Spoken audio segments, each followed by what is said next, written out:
Pachag Nassimbe avait été arrêté en avril 2009, accusé de complot contre le chef de l'État togolais élu 4 ans plus tôt.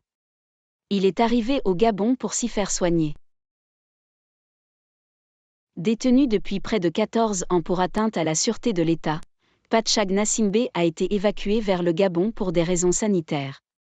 Il s'est envolé le 23 mars à bord d'un vol spécial à destination de Libreville, selon RFI. Âgé de 52 ans, éprouvé par sa longue détention, il devrait y subir une intervention médicale. Depuis plusieurs années, ses avocats et des associations de défense des droits de l'homme alertaient sur la dégradation de son état de santé et réclamaient sa libération. Ils s'appuyaient notamment sur un avis rendu en décembre 2014 par le groupe de travail sur la détention arbitraire, organe dépendant du Conseil des droits de l'homme des Nations Unies, lequel considérait comme arbitraire la détention de Pachag Nassimbe et de plusieurs de ses coaccusés. En juillet 2013, la Cour de justice de la Communauté économique des États de l'Afrique de l'Ouest, CEDEAO, avait déjà qualifié le procès d'inéquitable en raison d'actes de torture perpétrés contre les prévenus. L'État togolais avait été condamné à dédommager financièrement ces derniers, sans que cela ne soit suivi d'effet.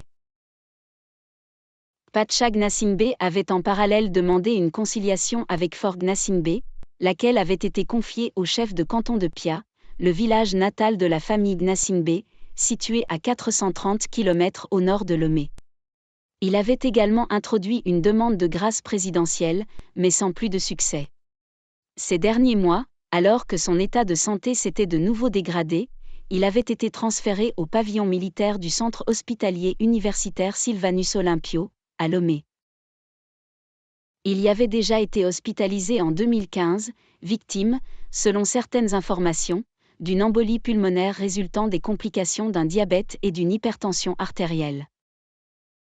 Frère cadet du président, Pachag Nassimbe était considéré lors du décès de leur père, Nassimbe Eyadema, comme le chef de file de la tendance dure du Rassemblement du peuple togolais, RPT, au pouvoir, en opposition à la ligne réformiste incarnée par Forg Nassimbe. C'est en juin 2005 que ce dernier, tout juste élu, lui confie le poste de ministre de la Défense. Pendant 2 ans, la cohabitation entre les deux frères se déroule sans heurts particuliers. Je l'ai nommé parce qu'il est compétent et parce que l'armée togolaise ne lui est pas inconnue, confiait le chef de l'État à Jeune Afrique en janvier 2007. Cela se passe bien. 11 mois plus tard, Pacha était limogé sans explications officielles. En réalité, cet ancien élève du lycée militaire de Kara, titulaire d'un Bachelor of Science obtenu en Grande-Bretagne et que son père a toujours étroitement associé à l'armée, cachait de moins en moins son amertume de ne pas avoir été choisi pour lui succéder. Sanguin, impulsif, il ronge son frein avant d'être arrêté le 12 avril 2009 par les forces spéciales après avoir résisté, les armes à la main, puis tenté en vain de se réfugier à l'ambassade des États-Unis. Incarcéré, il est condamné en septembre à 20 ans de prison par la Cour suprême du Togo pour avoir, en compagnie de complices dont le général Hassani Tidjani, ancien chef d'état-major, tenté de renverser le pouvoir en place. De cette affaire douloureuse, Forg Nassimbe n'a toujours parlé que par bribes, avec pudeur et réticence. En avril 2015, il s'en était ouvert à François Soudan, directeur de la rédaction de Jeune Afrique, lors d'un entretien à bâton rompu pour faire part du dilemme qui était le sien. Fallait-il, au nom de la famille, gracier un homme qui, 6 ans après les faits et après avoir reconnu son implication dans une tentative de coup d'État, ne manifestait alors aucune repentance? Ne risquait-il pas de récidiver une fois élargi? Détenu dans des conditions proches d'une résidence surveillée, il pouvait recevoir des visites, communiquer avec l'extérieur et vivre avec son épouse. Pacha entretenait en outre de discrètes relations avec l'opposition togolaise.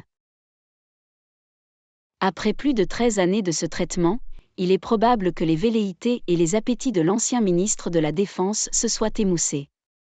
Mais c'est au Gabon, où Forg Nassimbe pourra mieux s'assurer de la discrétion de son frère qu'en Europe, qu'il a envoyé celui-ci se faire soigner. Merci d'avoir suivi cette émission. N'oubliez pas de vous abonner et de partager massivement cette vidéo. Merci et à la prochaine.